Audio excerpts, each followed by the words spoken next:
Hello दोस्तों, Rama mathematics classes में आपका स्वागत है। जैसे कि इसके पिछले वीडियो हम पढ़ चुके थे भारत पर अरब आक्रमण, महमूद गजनवी का अभियान, महमूद गौरी का अभियान, ये सभी हम पढ़ चुके थे। आज देखते हैं इस वीडियो में दिल्ली सल्तनत काल। दिल्ली सल्तनत काल से जितने भी प्रश्न बनते हैं हम वह सभी आपको करवाएंगे। बस आप इसे ध्यानपूर्वक सुनते रहिएगा और साथ साथ अपने कॉपी पर नोट करते रहिएगा, ताकि अगर यहाँ से प्रश्न आए तो छूटने की संभावना बहुत ही कम बने और रिवीजन करने में बहुत ही आसानी हो। हम इसमें देखेंगे कि दिल्ली सल्तनत पर कुल कितने वंशों ने शासन किए हैं, सबसे ज़्यादा शासन किस वंश ने की और सबसे कम वंश किसने की। आप इसे ध्यान से देखिएगा। और इसी में देखेंगे कि गुलाम वंश, खिलजी वंश, सैयद वंश, तुगलक वंश जो आता है, इसमें सबसे शक्तिशाली राजा कौन होता है, हम सभी के बारे में देखेंगे। बस आप इसे ध्यानपूर्वक सुनते रहिएगा।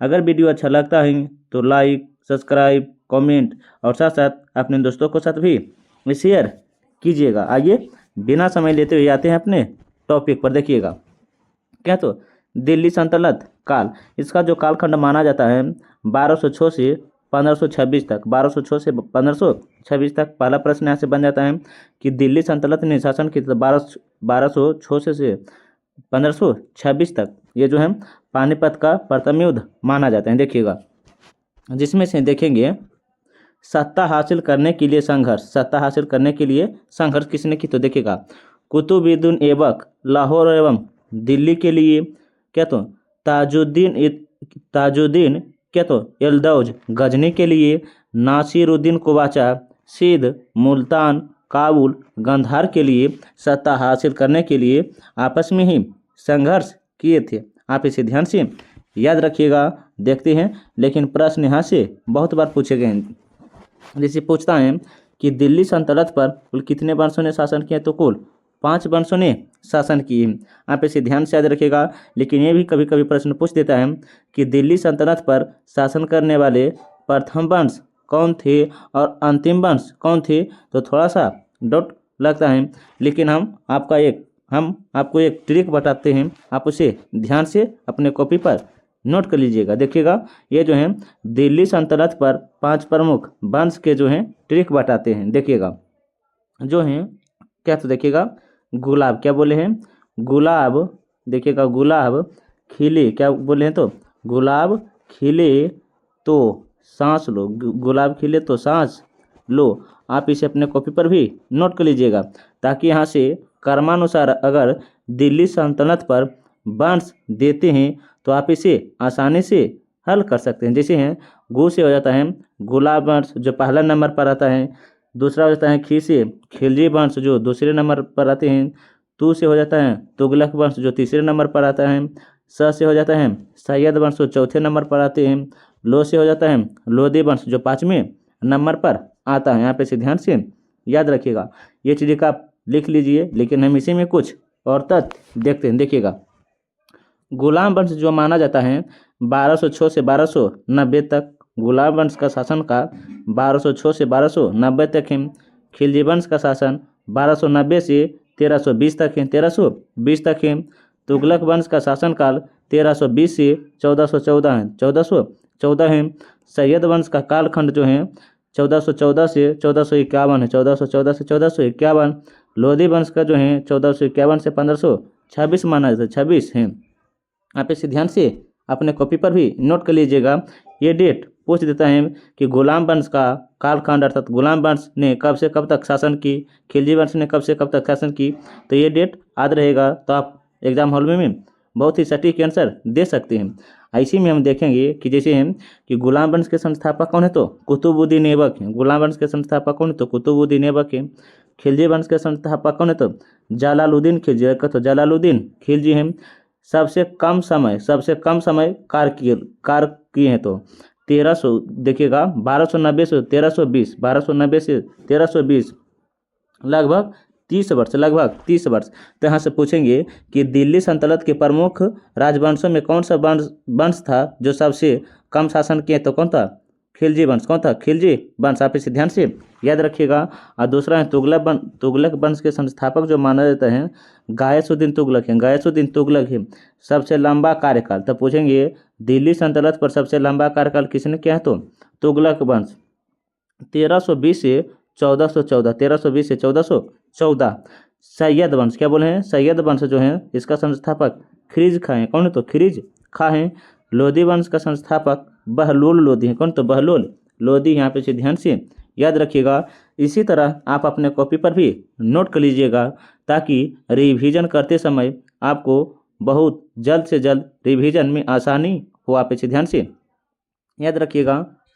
देखते हैं आगे क्या है? तो दिल्ली सल्तनत, क्या? तो दिल्ली सल्तनत, इसके पहले हम देख लिए हैं। देखिएगा दिल्ली सल्तनत पर कुल कितने वंशों ने शासन किए हैं? तो 5 वंशों ने शासन किए हैं, जिसमें है गुलाम वंश, खिलजी वंश, तुगलक वंश, सैयद वंश और लोधी वंश। कौन है? तो लोधी वंश। यहाँ पे से ध्यान से याद रखिएगा।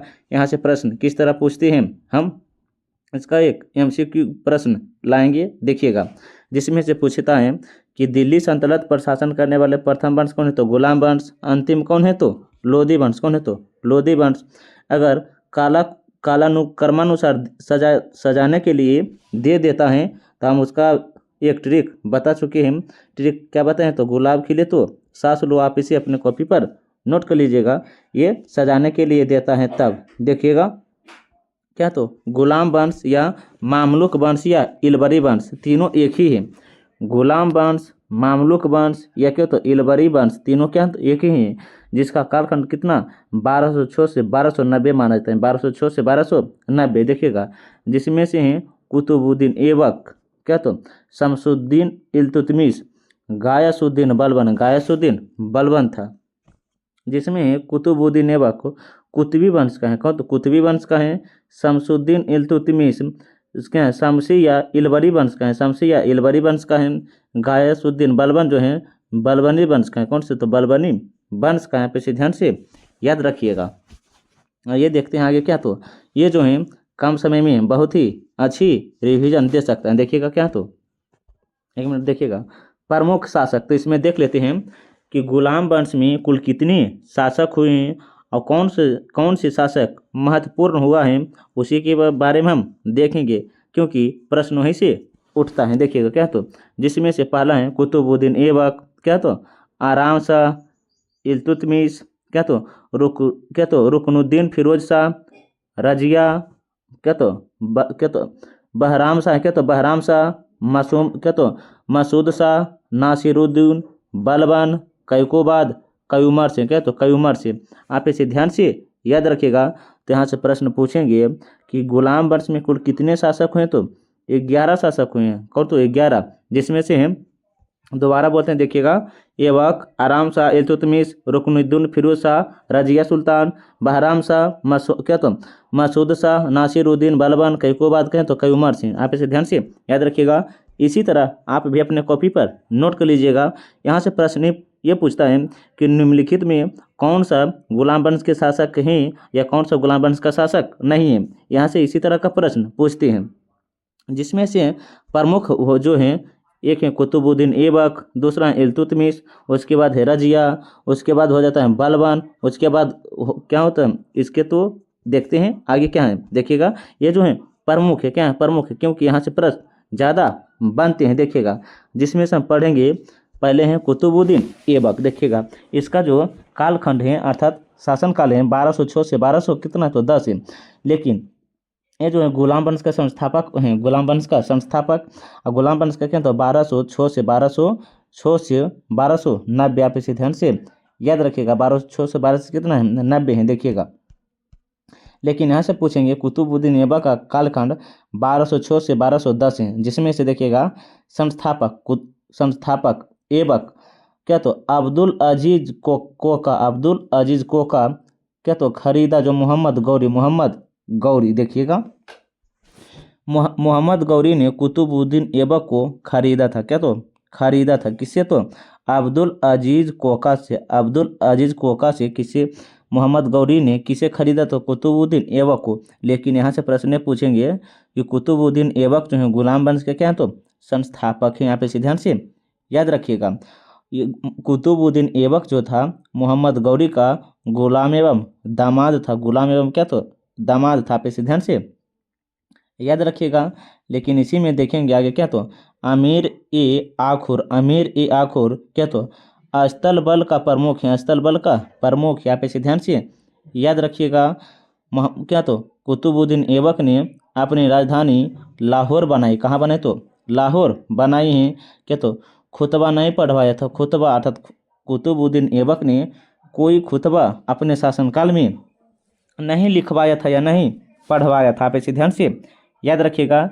लेकिन देखिएगा आगे क्या है तो सुल्तान की उपाधि धारण नहीं की। तो गुलाम वंश के कौन से शासक थे जिन्होंने सुल्तान की उपाधि धारण नहीं की? तो कुतुबुद्दीन ऐबक था। कुतुबुद्दीन ऐबक था। आप इसे ध्यान से याद रखिएगा। कुतुबुद्दीन ऐबक जो था मोहम्मद गौरी का दामाद एवं गुलाम था। आप इसे ध्यान से याद रख सकते हैं। ये तो मालिक एवं सिपा सलार की उपाधि धारण की थी। कुतुबुद्दीन ऐबक जो था सुल्तान की उपाधि धारण ना करके मालिक क्या तो मालिक या सिपा सलार की उपाधि धारण की थी। ध्यान से याद रखिएगा। लेकिन देखिएगा क्या है तो अन्य उपाधियां कुतुबुद्दीन ऐबक ने इसके अलावा मालिक एवं सिपा सलार की अलावा कुछ अन्य उपाधियां धारण की। क्या तो लाख बख्श, पीर बख्श, क्या तो हाथी मताई, क्या तो हाथी मताई हैं। इसके अलावा कुरान बख्श, क्या तो कुरान बख्श जिसे लाख बख्श लाखों का दान किया था। किसने? तो कुतुबुद्दीन ऐबक। पीर बख्श क्या तो असीम उदारता वाला व्यक्ति पीर बख्श हैं। क्या तो हातिम ताई जो है क्या तो मिनहास उर सिराज हैं। क्या कुरान बख्श क्या तो कुरान ख्वाब यहाँ पे से ध्यान से याद रखिएगा। ये सभी उपाधि किससे संबंधित हैं? तो कुतुबुद्दीन ऐबक से। आप इसे ध्यान से अपने कॉपी पर नोट कर लीजिएगा। यहाँ से प्रश्न पूछे जा सकते हैं। क्या तो इनके आगे समस्याएं एलदौज और कोवाचा थे। तब पूछेंगे कुतुबुद्दीन ऐबक की समस्या के सामने कौन कौन थे? तो एलदौज और तो कोवाचा थे। कुतुबुद्दीन ऐबक की मृत्यु 1210 ईस्वी में चौगान अर्थात पोलो खेलते समय हो गया था। आप इसे ध्यान से याद रखिएगा। ऐबक का मकबरा लाहौर, क्या बोले हैं? ऐबक का मकबरा लाहौर में है। इनका निर्माण इल्तुतमिश ने करवाया था। इसका निर्माण किसने? तो इल्तुतमिश ने करवाया था। गौरी के भतीजे गायसुद्दीन महमूद दास्ता से मुक्ति 1208 में पाया था। 1208 में पाया था। आप इसे ध्यान से याद रखिएगा। चौगान पोलो खोलते अर्थात तो घोड़े से गिरकर कुतुबुद्दीन ऐबक की क्या तो मृत्यु हो जाती है। आप इसे ध्यान से याद रखिएगा। देखते हैं कि आगे क्या है। एक मिनट देखिएगा। भारत में इस्लामी वास्तुकला, भारत में क्या तो इस्लामी वास्तुकला एक होता है गुंबद, एक होता है मेहराब कला। एक होता है गुंबद, एक क्या तो मेहराब कला। देखिएगा कुरान की आयत एवं कलाम का प्रयोग, क्या तो कलाम का प्रयोग, कुरान की आयत एवं कलाम का प्रयोग होता है। आप पिक्चर में देख सकते हैं कि किस तरह का है। देखिएगा आगे हैं क्या तो कुब्त उल इस्लाम मस्जिद जो है दिल्ली में है। तो यहाँ से प्रश्न ये पूछ सकता है कि कुब्त उल इस्लाम किस स्थान पर है? तो दिल्ली में। कहाँ है? तो दिल्ली में पड़ता है। जैन और वैष्णव मंदिर के अवशेषों पर हैं। जैन और वैष्णव मंदिर के अवशेषों पर हैं। भारत की पहली मस्जिद क्या है? चेरामन जुमा मस्जिद है। चेरामन जुमा मस्जिद जो कहाँ पड़ता है? तो केरल में पड़ता है। कहाँ पड़ता है? तो केरल में पड़ता है। तो याद रखिएगा भारत की पहली मस्जिद जो है क्या तो चेरामन जुमा मस्जिद जो कहाँ पड़ता है? तो केरल में पड़ता है। ध्यान से याद रखिएगा। देखते हैं कुतुब मीनार कहाँ पड़ता है? तो दिल्ली में पड़ता है। कहाँ? तो दिल्ली में पड़ता है। देखिएगा कुतुबुद्दीन ऐबक के गुरु सूफी ख्वाजा कुतुबुद्दीन बख्तियार काकी के उपदेश पर ही कुतुब मीनार की नींव डाली थी। किसने? तो कुतुबुद्दीन ऐबक ने। लेकिन देखते हैं कि कुतुब मीनार कहाँ है और किस तरह से बनाया गया था और इसका निर्माण किस उद्देश्य से किया गया था। देखिएगा, जिसमें से देखिएगा 1369 में बिजली से क्षतिग्रस्त पहले यहाँ देख लेते हैं। देखिएगा तब पूछेंगे कुतुब मीनार की निर्माण किसने की? तो कुतुबुद्दीन ऐबक ने की। कुतुबुद्दीन ऐबक ने की थी। देखिएगा 1369 में बिजली से क्षतिग्रस्त होने पर फिरोज शाह तुगलक अर्थात जो है जीर्णोद्धार, क्या तो जीर्णोद्धार है 5वीं मंजिल का निर्माण करवाया था। 5वीं मंजिल का निर्माण करवाया था। आप इसे ध्यान से याद रखिएगा। तब पूछेंगे 5वीं मंजिल का निर्माण किसने करवाया था? फिरोज शाह तुगलक ने। लेकिन देखिएगा 1505 में भूकंप से टूट गई। फिर सिकंदर लोदी ने बनवाया था। 1803 में रॉबर्ट स्मिथ द्वारा जीर्णोद्धार किया गया था। आप इसे ध्यान से याद रखिएगा। लेकिन यहीं पर देखिएगा 3 मंजिला इल्तुतमिश ने बनवाया था। 3 मंजिला किसने? तो इल्तुतमिश ने बनवाया था। लाल पीले बलुआ पत्थर संगमरमर का प्रयोग कुतुब मीनार में लाल बलुआ पत्थर संगमरमर का प्रयोग किया गया था। 1993 में यूनेस्को में शामिल। तब पूछेंगे कुतुब मीनार जो था यूनेस्को अर्थात विश्व विरासत में शामिल कब हुआ था? 1993 में निर्माण प्रारंभ अर्थात कुतुब मीनार का निर्माण प्रारंभ कब हुआ था? 1193 में हुआ था। किसके द्वारा? तो कुतुबुद्दीन ऐबक के द्वारा। ये जो है कुतुब मीनार की ऊंचाई जो है 72.5 मीटर है। 72.5 मीटर, लेकिन आपको कहीं 73 मीटर भी मिल जाता होगा। आप इसे ध्यान से याद रखिएगा। यहाँ से प्रश्न पूछेंगे कि कुतुब मीनार की नींव किसने डाली? तो कुतुबुद्दीन ऐबक ने। लेकिन कुतुब मीनार का कार्य किसने पूरा किया? तो इल्तुतमिश ने, जो रजिया सुल्तान के पिता हैं। पे ध्यान से याद रखिएगा। लेकिन यहाँ से पूछेंगे कि कुतुब मीनार की 5वीं मंजिल का निर्माण किसने करवाया था? फिरोज शाह तुगलक ने करवाया था। लेकिन क्या बोले हैं? करवाया था 1369 में। 1505 में भूकंप आने पर इसका निर्माण तो किसने कर? तो सिकंदर लोदी ने करवाया था। देखिएगा 2.5 दिन का झोपड़ा, क्या बोले हम? 2.5 दिन का झोपड़ा एक मस्जिद जो है अजमेर में है। कहाँ? तो अजमेर में है। 2.5 दिन का झोपड़ा मस्जिद कहाँ है? तो अजमेर में है। बौद्ध मठों के अवशेष पर है। यहाँ पे ध्यान से याद रखिएगा। तो यहाँ से प्रश्न इस तरह से पूछे जाते हैं कि 2.5 दिन का झोपड़ा का निर्माण किसने करवाया था? कुतुबुद्दीन ऐबक ने बौद्ध मठों के अवशेषों पर। लेकिन एक बार प्रश्न पूछा गया था बीपीएससी में कि 2.5 दिन का झोपड़ा क्या है? 2.5 दिन का झोपड़ा क्या है? मस्जिद है। तो क्या? तो मस्जिद। यहाँ पे ध्यान से याद रखिएगा। और जो अजमेर कहाँ पड़ता है? तो राजस्थान में पड़ता है। अजमेर कहाँ पड़ता है? तो राजस्थान में पड़ता है। आप पिक्चर में देखिए होंगे कि 2.5 दिन का झोपड़ा किस तरह है।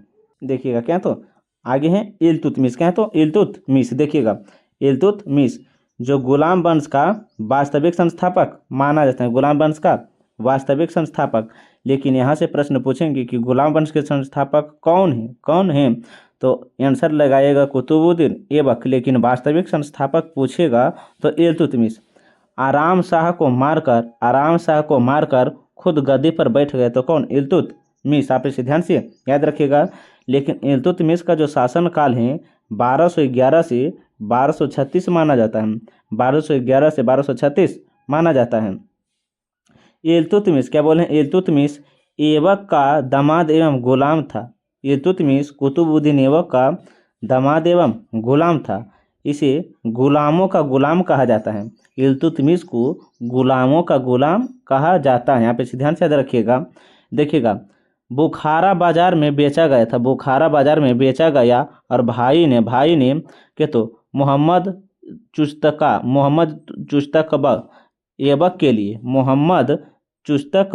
ऐबक के लिए खरीदा था। आप इसे ध्यान से याद रखिएगा। शासक बनने से पूर्व शासक बनने से पूर्व बदायूं का गवर्नर था। तब पूछेंगे इल्तुतमिश शासक बनने से पूर्व कहाँ का गवर्नर था? तो बदायूं का गवर्नर था। कहाँ? तो बदायूं का गवर्नर था। आप इसे ध्यान से याद रख सकते हैं, यहाँ से प्रश्न पूछे जाते हैं और हर हमेशा पूछे ही गए हैं। आगे क्या? तो देखिएगा कुतुब मीनार का कार्य पूरा किसने करवाया? तो इल्तुतमिश ने करवाया था। कुतुब मीनार का कार्य किसने पूरा करवाया? तो इल्तुतमिश ने। इसने अपनी राजधानी दिल्ली बनाई थी, जबकि कुतुबुद्दीन ऐबक ने अपनी राजधानी कहाँ? तो लाहौर बनाई थी। कहाँ? तो लाहौर बनाई थी। आप इसे ध्यान से एक एक पॉइंट करके याद रखते रह चलिएगा और साथ साथ अपने कॉपी पर भी नोट करते रहिएगा। देखते हैं आगे क्या है। तो इल्तुतमिश ने सुल्तान की उपाधि धारण की थी। सुल्तान की उपाधि धारण की थी। बगदाद के खलीफा से पहला शासक था जिसने सुल्तान की उपाधि धारण की तो इल्तुतमिश ने। लेकिन कुतुबुद्दीन ऐबक ने सुल्तान की उपाधि धारण नहीं की थी। आप इसे ध्यान से याद रखिएगा। तुर्क ए चहलगानी 40 अमीरों सरदारों का समूह है। तुर्क ए चहलगानी क्या? तो 40 अमीरों सरदारों का एक समूह है। जियाउद्दीन बर्नी तारीख़-ए फिरोजशाही। तब पूछेंगे तुर्क ए चहलगानी के संस्थापक कौन है?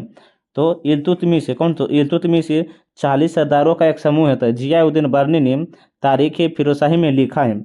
भारत में एकता प्रणाली की शुरुआत किसके शासनकाल में? तो इल्तुतमिश के शासनकाल में, अर्थात उसी के द्वारा शुरू किया गया था भारत में एकता प्रणाली की शुरुआत।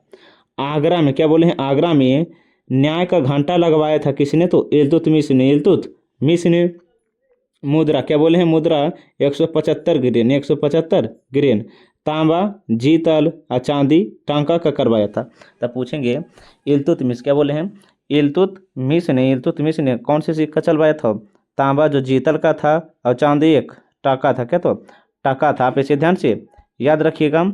लेकिन यहाँ से पूछेंगे शुद्ध अरबी में सिक्का पर टकसाला का नाम दिया था। शुद्ध अरबी में सिक्का पर टकसाला का नाम दिया था। आप इसे ध्यान से याद रखिएगा।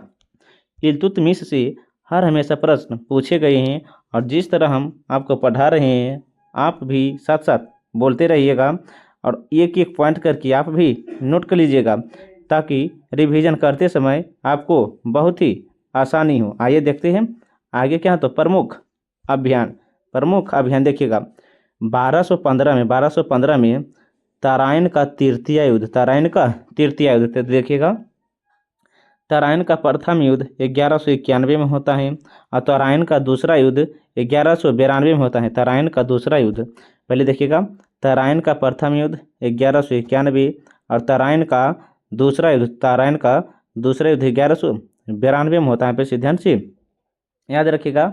इसके पहले हम पढ़ा चुके हैं जिसमें से तराइन के प्रथम युद्ध में चौहान जीत जाते हैं, अर्थात पृथ्वीराज चौहान जीत जाते हैं और गौरी की हार होती है।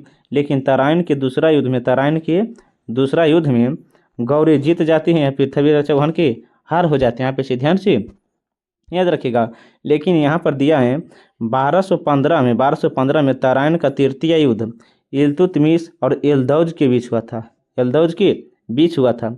लाहौर और पंजाब तक सत्ता था। आप इसे ध्यान से याद रखिएगा। तो तराइन का तीसरा युद्ध 1215 में किनके बीच? तो इल्तुतमिश और एलदौज के बीच हुआ था। 1221 ईस्वी में मंगोल आक्रमणकारी चंगेज खां के हमले को टाला था। क्या? तो मंगोल आक्रमणकारी चंगेज खां के हमले को किसने टाला? तो इल्तुतमिश ने। कब? तो 1221 ईस्वी में। जलालुद्दीन मंगबरनी को जगह ना देकर क्या? तो ख्वाजरमी राजकुमार को दी थी। 1226 में रणथंभौर किला जीता था किसने? तो इल्तुतमिश ने।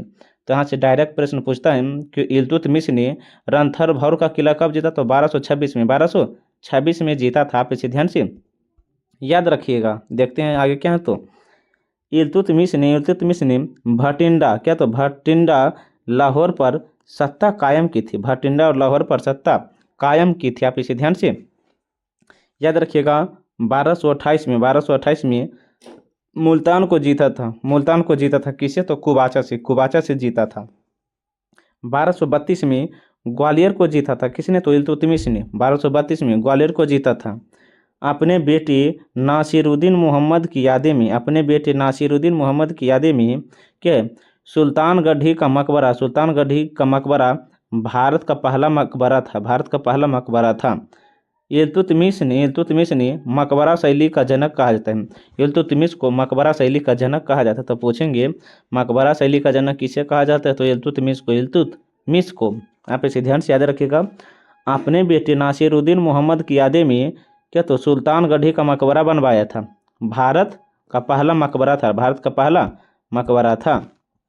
देखते हैं आगे क्या है। तो 1234 से 1235 में क्या? तो उज्जैन महाकाल मंदिर को लूटा था। महाकाल मंदिर को लूटा था किसने? तो इल्तुतमिश ने। 1236 में इल्तुतमिश की मृत्यु हो जाती है। इल्तुतमिश का मकबरा दिल्ली में है। इल्तुतमिश का मकबरा कहाँ? तो दिल्ली में है। जो स्वयं ने बनवाया था। किसने? तो दिल्ली सल्तनत का कौन सा शासक था जिसने स्वयं मकबरा बनवाया था? इल्तुतमिश। या गुलाम वंश का कौन सा ऐसा शासक था जिसने स्वयं ने मकबरा बनाया? तो इल्तुतमिश था। प्रश्न इस तरह भी पूछे जा सकते हैं। आगे देखेंगे रजिया सुल्तान 1236 से 1240 तक। 1236 से 1240 तक भारत की पहली महिला मुस्लिम शासिका, भारत की पहली महिला मुस्लिम शासिका रजिया सुल्तान थे। कौन? तो रजिया सुल्तान थे। रजिया ने क्या बोले हैं? रजिया को उत्तराधिकारी थी। सॉरी क्या? तो इल्तुतमिश ने क्या बोले हैं? इल्तुतमिश ने रजिया को उत्तराधिकारी घोषित किया था। रजिया को उत्तराधिकारी घोषित किया था। अर्थात कहने का मतलब है जब इल्तुतमिश की मृत्यु हुआ था उससे पहले ही उत्तराधिकारी रजिया सुल्तान को घोषित कर दिया था। आप इसे ध्यान से याद रखिएगा। देखिएगा इसी में बताए गए हैं इल्तुतमिश ने रजिया का नाम चांदी के टांके पर लिखवाया था। चांदी के टांके पर लिखवाया था। रजिया अपने भाई रुकनुद्दीन फिरोज को मारकर शासिका बनी। रजिया सुल्तान ने अपने भाई रुकनुद्दीन फिरोज को मारकर शासिका बनी। रजिया क्या बोले हैं? रजिया मर्दों की तरह कुल्हा और चोगा पहनती थी। रजिया जो है मर्दों की तरह कुल्हा और चोगा पहनते थे। कुल्हा अर्थात टोपी होता है और चोगा अर्थात कुर्ता होता था। चोगा क्या होता था? कुर्ता होता था। रजिया ने अपने प्रेमी जालालुद्दीन याकूत अमीर ए आखोर क्या? तो अस्तबल का प्रधान था। अस्तबल को प्रधान बनाया था। रजिया ने अपने प्रेमिका जालालुद्दीन याकूत अमीर ए आखोर क्या? तो अस्तबल का प्रधान बनाया था। पे ध्यान से याद रखिएगा। लेकिन देखिएगा अल्तुनिया ने रजिया के खिलाफ विद्रोह कर दिया था। तब पूछेंगे रजिया के खिलाफ विद्रोह किसने किया? तो अल्तुनिया ने। रजिया हार कर बंदी बन गया था और याकूत को मार दिया था। रजिया ने अल्तुनिया से विवाह किया और दिल्ली की गद्दी की ओर बढ़े। रजिया किससे विवाह की? तो अल्तुनिया से। और गद्दी पर बैठते ही रजिया सुल्तान ने दिल्ली की ओर गूंज किए। 13 अक्टूबर 1240 को भाई बहराम शाह ने दोनों को कत्ल कर दिया था। अर्थात पति पत्नी दोनों को कत्ल कर दिया था। कैथल डाकुओं के द्वारा। कैथल कहाँ पड़ता है? तो हरियाणा में पड़ता है। कहाँ है? तो हरियाणा में पड़ता है। पेशे ध्यान से याद रखिएगा। आगे देखते हैं ये जो हुआ है प्रमुख शासक कौन कौन है।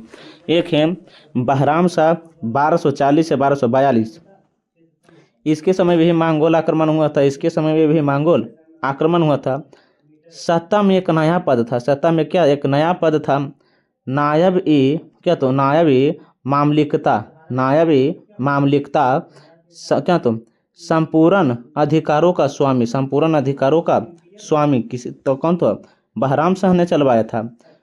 क्या तो सत्ता में नया पद, नायब ए मामलिकता, संपूर्ण अधिकारों का स्वामी, प्रथम व्यक्ति एतगिन था, प्रथम व्यक्ति एतगिन था।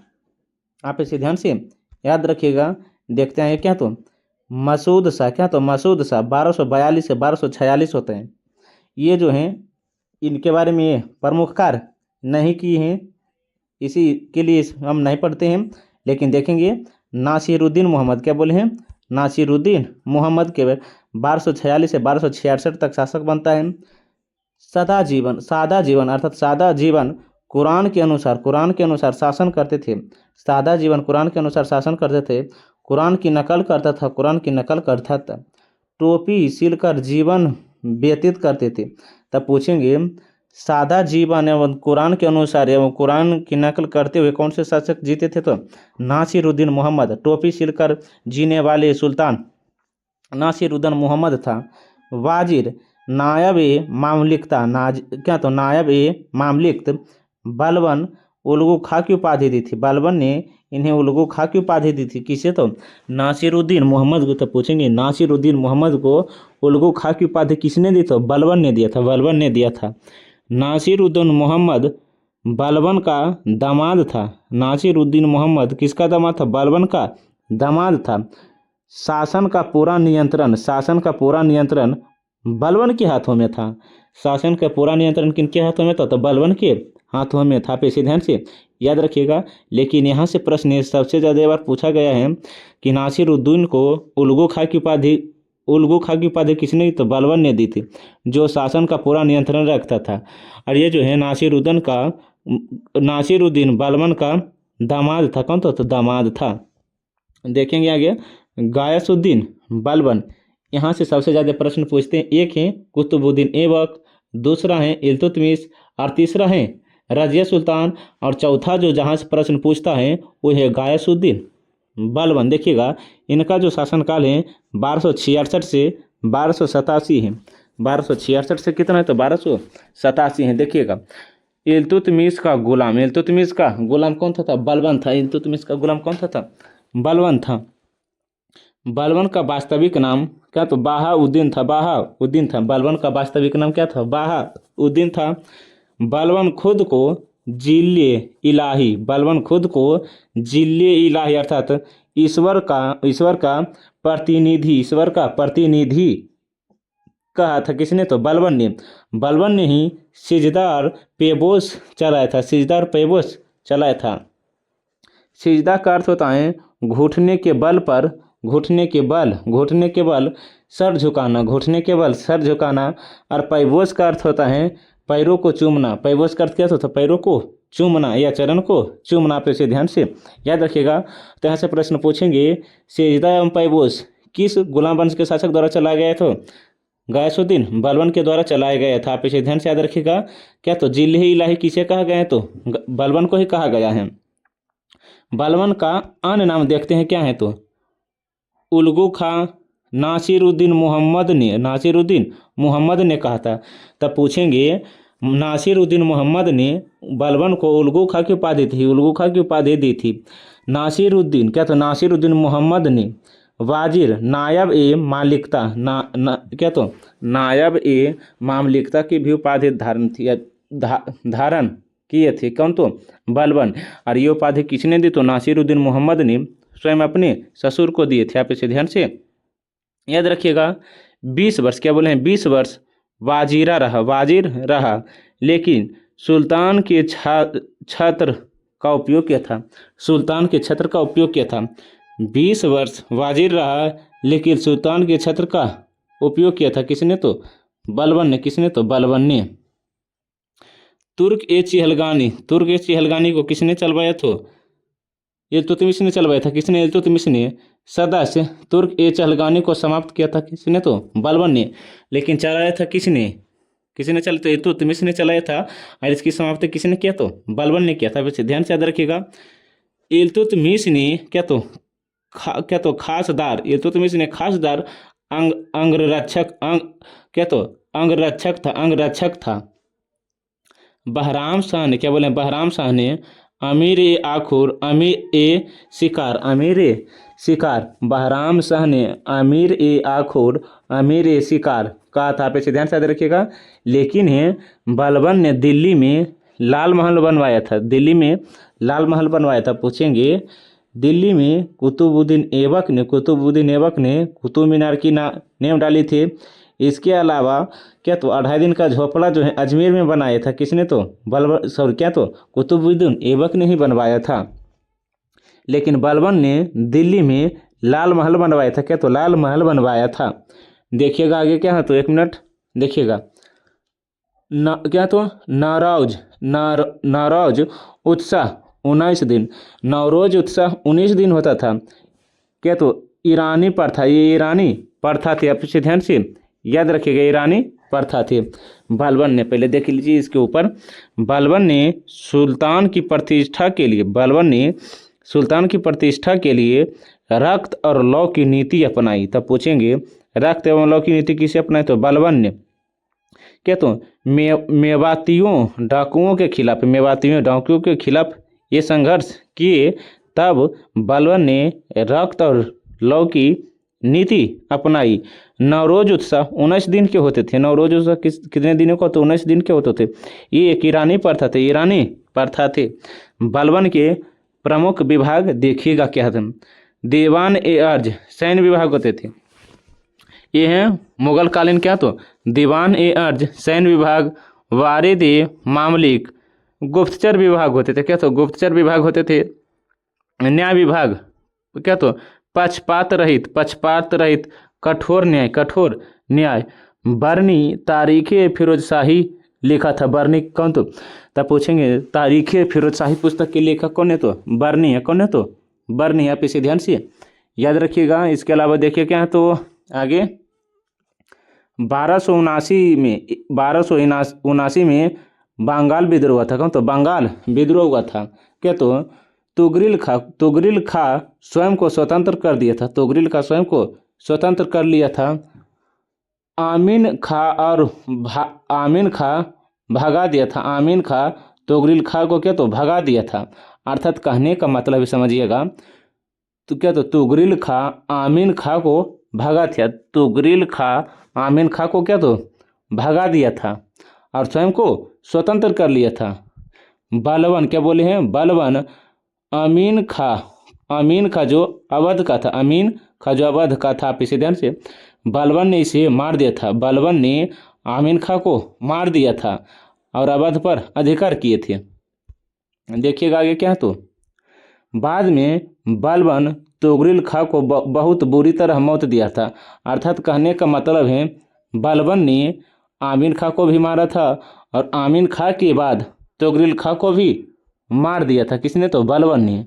आगे देखेंगे बलबन का राजस्व सिद्धांत देखिएगा। सुल्तान अल्लाह का प्रतिनिधित्व, सुल्तान की आलोचना नहीं होगी। सुल्तान अल्लाह का प्रतिनिधित्व, सुल्तान की आलोचना नहीं होगी। सुल्तान का निरंकुश होना अति आवश्यक है। सुल्तान का निरंकुश होना अति आवश्यक है। ये सभी किसने चलाया, तो बलबन ने चलाया था। इसी ने कहा था सुल्तान का निरंकुश होना अति आवश्यक है। बलबन ने साम्राज्य विस्तार की जगह साम्राज्य सुदृढ़ किया। बलबन ने साम्राज्य विस्तार की जगह साम्राज्य सुदृढ़ किया था। बलबन के समय मंगोल आक्रमण हो रहे थे। बलबन के समय मंगोल आक्रमण हो रहे थे। प्रमुख विद्वान अमीर खुसरो अमीर हसन थे। तूतिया ए हिंद अमीर खुसरो को तूतिया ए हिंद अर्थात तोता का हिंद भी कहा जाता है। किसे, तो अमीर खुसरो को। ये प्रश्न कितने बार भी पूछे गए हैं, आप इसे ध्यान से याद रखिएगा। आगे क्या, तो देखिएगा कैकोबाद। क्या तो बलबन के बाद कौन बनते, तो कैकोबाद। बलबन के बाद उत्तराधिकारी मलिक क्या तो मलिक पी फरोज जलालुद्दीन की हत्या कर दी थी। मलिक पी फरोज जलालुद्दीन की हत्या कर दी थी। किसने, तो बलबन के उत्तराधिकारी कैकोबाद ने। खिलजी वंश की स्थापना कायूमर्स क्या बोले हैं, कायूमर्स गुलाम वंश का अंतिम शासक था। तो हमसे पूछेंगे गुलाम वंश के अंतिम शासक कौन था। कयूमर्स था। कौन तो कयूमर्स था। लेकिन बलबन के बाद उत्तराधिकारी मलिक क्या तो पिफरोज जलालुद्दीन ने हत्या कर दी थी। अर्थात कहने का मतलब है जलालुद्दीन ने किसे मार दिया था। वो बलबन के उत्तराधिकारी अर्थात कैकोबाद को हत्या कर दी। तो यहाँ से प्रश्न पूछेंगे कि जलालुद्दीन ने किसे मारा, तो कैकोबाद को मारा था। कैकोबाद को मारा था और खिलजी वंश की स्थापना की। आप इसे ध्यान से याद रखिएगा। इसी वीडियो में हम देखेंगे गुलाम वंश से संबंधित 1 लाइन बाई क्वेश्चन। उसके बाद हम अगले उसके वीडियो में पढ़ेंगे खिलजी वंश। आइए देखते हैं जो 1 लाइन बाई क्वेश्चन है। देखिएगा, एक मिनट देखिए क्या है। तो गुलाम वंश ये जो है 1 लाइन बाई क्वेश्चन हैं। इसके पहले हम थ्योरी पढ़ लिए हैं, लेकिन एक ही वीडियो में थ्योरी और 1 लाइन बाई क्वेश्चन दोनों ही देख लेंगे, क्योंकि इसके पहले हम थ्योरी क्लास पढ़ लिए हैं और इसी वीडियो हम देख लेते हैं 1 लाइन भी। देखिएगा कि 1 लाइन किस तरह का क्वेश्चन बनते हैं। देखिएगा, जिसमें से गुलाम वंश के संस्थापक कौन है, तो कुतुबुद्दीन ऐबक है। कौन है, तो कुतुबुद्दीन ऐबक है। गुलाम वंश की स्थापना कब की गई, तो 1206 में। गुलाम वंश की स्थापना कब की गई, तो 1206 में। कुतुबुद्दीन ऐबक कहाँ का गवर्नर था, तो दिल्ली का। कुतुबुद्दीन ऐबक कहाँ का गवर्नर था, तो दिल्ली का था। कुतुबुद्दीन ऐबक को किसने दास मुक्त कर दिया, तो गोरा के सुल्तान गायसुद्दीन मोहम्मद ने। गोरा के सुल्तान गायसुद्दीन मोहम्मद ने 2.5 दिन का झोपड़ा नामक विख्यात मस्जिद का निर्माण किसने करवाया, तो कुतुबुद्दीन ऐबक ने। कुतुबुद्दीन ऐबक ने करवाया था। कुतुबुद्दीन ऐबक की शादी किससे हुई है, एलदौज की बेटी से। एलदौज की बेटी से कुतुबुद्दीन ऐबक की शादी किसके से हुई, तो एलदौज की बेटी से। देखिएगा, थ्योरी क्लास में जो नहीं थी वो 1 लाइन बाई क्वेश्चन के रूप में आपको मिल जाएगा। आप भी इस पॉइंट को नोट कर लीजिएगा, जिसमें से हम कुतुबुद्दीन ऐबक की मृत्यु लाहौर में किस खेल से हुए, तो चौगान पोलो खेलते समय। चौगान पोलो खेलते समय। कुतुबुद्दीन ऐबक को अन्य किस नाम से भी जाना जाता है, तो लाख बख्श अर्थात दानी के नाम से भी जाना जाता है। देखिएगा आगे क्या, तो कुतुबुद्दीन ऐबक का राज्याभिषेक जून 1206 में कहाँ हुई थी, तो लाहौर में। कहाँ, तो लाहौर में हुई थी। कुतुबुद्दीन ऐबक ने अपनी बहन की शादी किससे की, तो इल्तुतमिश से की थी। इल्तुतमिश से कुतुबुद्दीन ऐबक ने अपनी बहन की शादी इल्तुतमिश से की है। कुतुबुद्दीन ऐबक को सुल्तान के रूप में कब मान्यता मिली थी। कुतुबुद्दीन ऐबक को सुल्तान के रूप में कब मान्यता मिली, तो 1208 में। 1208 में। लेकिन कुतुबुद्दीन ऐबक ने कभी भी सुल्तान की उपाधि धारण नहीं की थी। किसने कुतुबुद्दीन ऐबक को सुल्तान स्वीकार कर छत्र राजकीय पताका सिंहासन पर एवं नक्शा भेंट की थी, तो किसने, तो गायसुद्दीन तुगलक था। गायसुद्दीन तुगलक था। कुतुबुद्दीन ऐबक ने गोरी के भारतीय सल्तनत में किस हैसियत से पद पर कार्य किया, तो मालिक एवं सिपहसालार। मालिक एवं सिपहसालार। कुतुबुद्दीन ऐबक जब अपने पद पर थे तो किस भारतीय सुल्तान के रूप में कार्य किया, तो मलिक एवं सिपहसालार के रूप में। ये कभी भी सुल्तान की उपाधि धारण नहीं किए थे। देखते हैं आगे क्या, तो आगे देखिएगा, 1 मिनट। हम कुतुबुद्दीन ऐबक को हातिम द्वितीय की संज्ञा किस कारण मिली थी, दानशीलता एवं उदारता के कारण। दानशीलता एवं उदारता के कारण मिला था। हसन निजामी एवं क्या, तो फरब क्या, तो मुदबिर को किस का संरक्षण प्राप्त था, तो कुतुबुद्दीन ऐबक। कुतुबुद्दीन ऐबक का संरक्षण प्राप्त था। देखिएगा आगे क्या है, तो कुतुबुद्दीन ऐबक कुतुब मीनार कुतुबुद्दीन ऐबक ने किस स्मृति में बनवाया, तो कुतुबुद्दीन बख्तियार काकी की। कुतुबुद्दीन बख्तियार काकी की स्मृति में कुतुब मीनार बनवाए थे। कुतुबुद्दीन ऐबक का अर्थ होता है, कुतुबुद्दीन ऐबक का अर्थ क्या होता है, चंद्रमुखी होता है। कुतुबुद्दीन ऐबक का अर्थ क्या होता है, चंद्रमुखी होता है।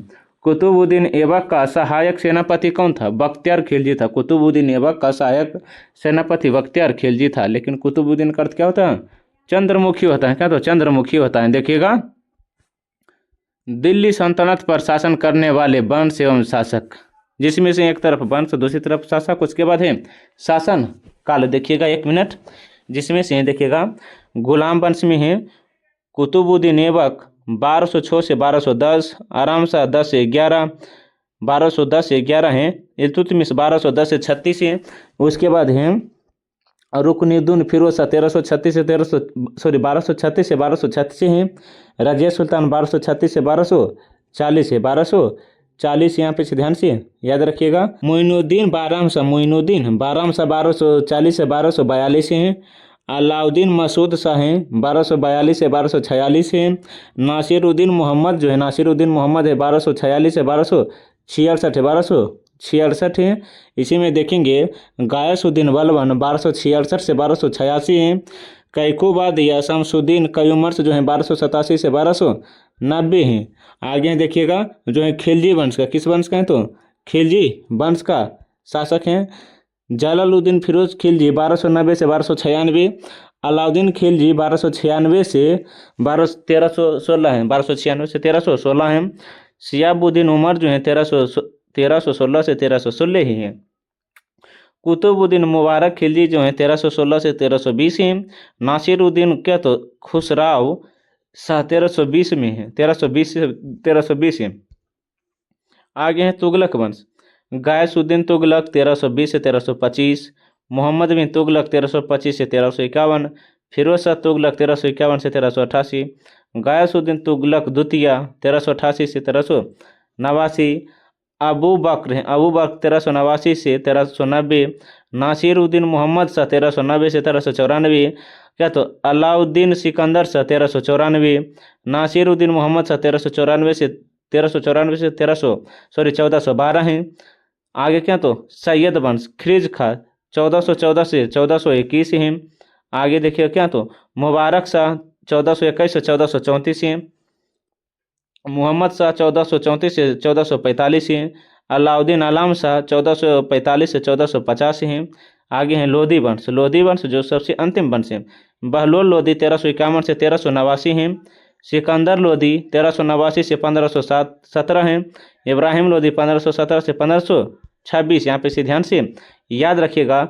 ये अपने कॉपी पर नोट कर लीजिएगा स्क्रीनशॉट मारकर, और ये अपने कॉपी पर उतार लीजिएगा ताकि आपको रिवीजन करते समय आज इस पर भी एक नज़र पड़ सके। आइए देखते हैं कि आगे क्या था। देखिएगा 1 मिनट। नालंदा विश्वविद्यालय को किसने नष्ट किया तो बख्तियार खिलजी ने। कुतुबुद्दीन ऐबक को कहाँ दफनाया गया तो लाहौर में दफनाया गया था। सल्तनत काल की राजकीय भाषा क्या थी फारसी। सल्तनत काल की राजकीय भाषा क्या तो फारसी थी।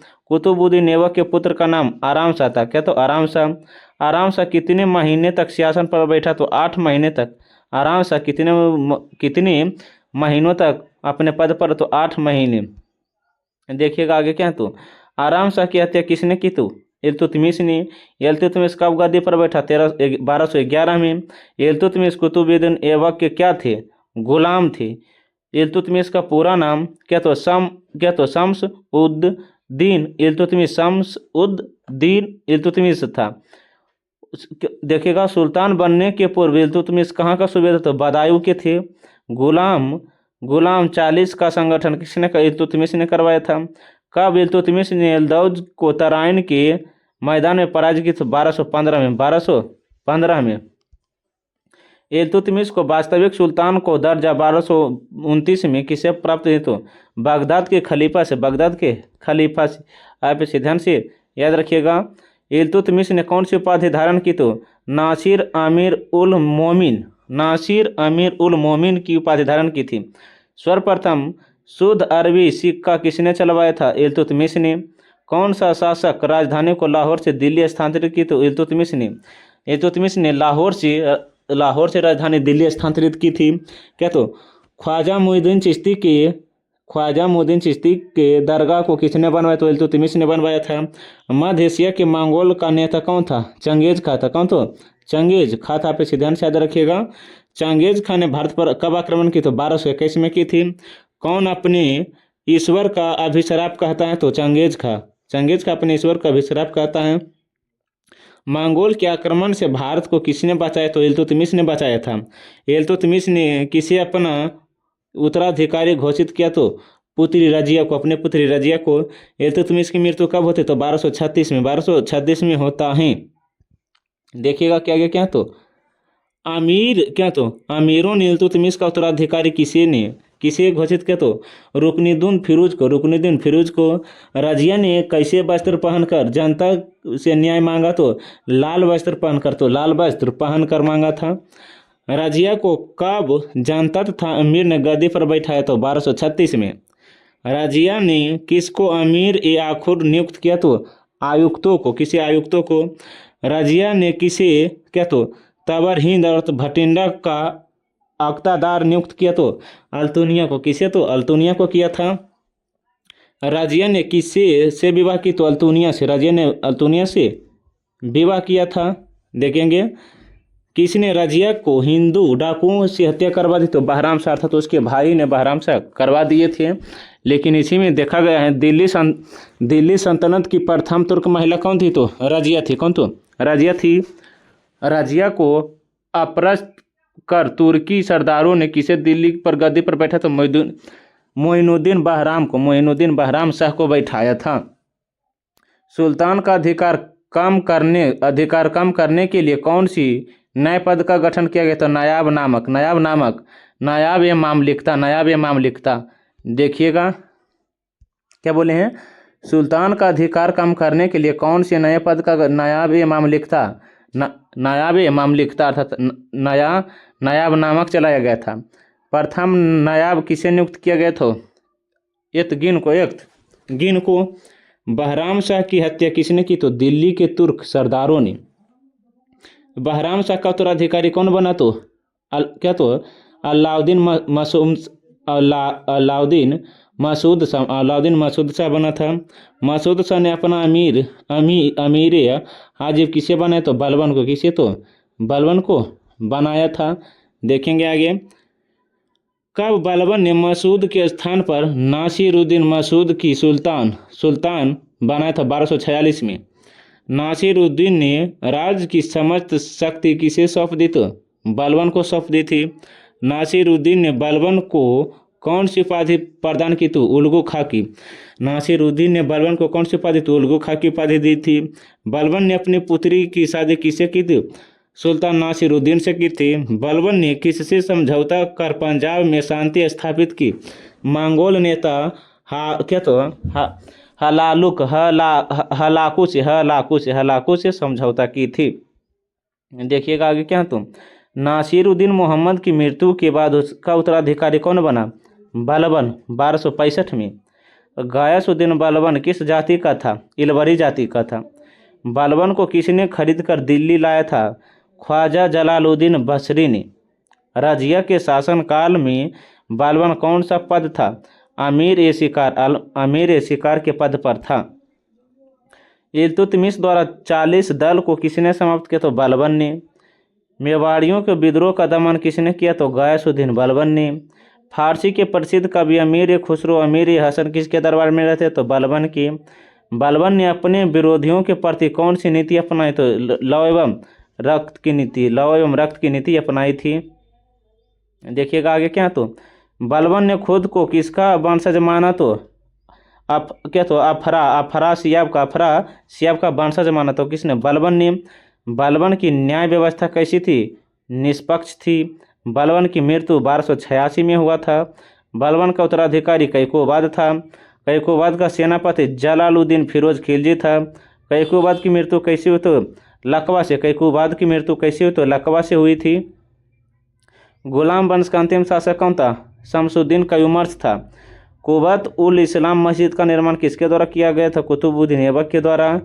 किसने इख्तियारी प्रथा चलाई तो इल्तुतमिश ने। कुतुब मीनार के कार्य को किसने पूरा किया तो इल्तुतमिश ने किया था। क्या तो अलाई दरवाज़ा किसका मुख्य द्वार तो कुतुब मीनार का अलाई दरवाज़ा मुख्य द्वार है। आगे देखें क्या तो किसे कुरान का पाठ करने वाला कहा गया तो कुतुबुद्दीन ऐबक को। किस सुल्तान कालीन शासक ने मिनहाज को हाथी माताई द्वितीय की संज्ञा दी तो कुतुबुद्दीन ऐबक को। दिल्ली सल्तनत का पहला सुल्तान कौन था जिसने दोआब की आर्थिक महत्व को समझा था? इल्तुतमिश ने। किसने तुर्क चिहलगानी या 40 दल का संगठन किया तो इल्तुतमिश ने। किसके राज दरबार में सिजदा एवं घुटना पर बैठकर क्या तो शीश नवाना एवं पैबोस पाँव को चूमना की परिष्ठा चलाई तो बलबन ने, किसने? तो बलबन ने चलाई थी। आप इसे ध्यान से याद रखिएगा। फारसी नीति क्या? तो रिवाज पर आधारित नवरोज उत्सव को प्रारंभ किसने किया? तो बलबन ने। नवरोज उत्सव 19 दिन के होते, तो नवरोज उत्सव 19 दिन के होते जो बलबन ने शुरू किया था। किसने कहा था कि राजा धरती पर ईश्वर का प्रतिनिधित्व होता है? बलबन ने कहा था। किसने? तो बलबन ने कहा था। इस वीडियो हम देख लिए हैं कौन सा वंश? तो गुलाम वंश। अगले वीडियो हम देखेंगे खिलजी वंश। हम पांचों वंश चैप्टर बाय चैप्टर पढ़ लेंगे। आप इसे ध्यान से देखिएगा। गुलाम वंश से जितने भी प्रश्न बने हैं हम वे सभी थ्योरी और 1 लाइन बाय क्वेश्चन एक ही वीडियो में आपको करवा दिए हैं। आप इसे एक बार पुनः देख लीजिएगा ताकि गुलाम वंश से जितने भी प्रश्न बने तो एग्जाम हॉल में छूटने की संभावना बहुत ही कम बने। अगर वीडियो अच्छा लगता है तो लाइक, सब्सक्राइब, कमेंट और साथ साथ अपने दोस्तों के साथ भी शेयर कीजिएगा। तब तक के पढ़ने में मस्त रहिए, ज़बरदस्त रहिए। मिलते हैं एक नए वीडियो के साथ खिलजी वंश में।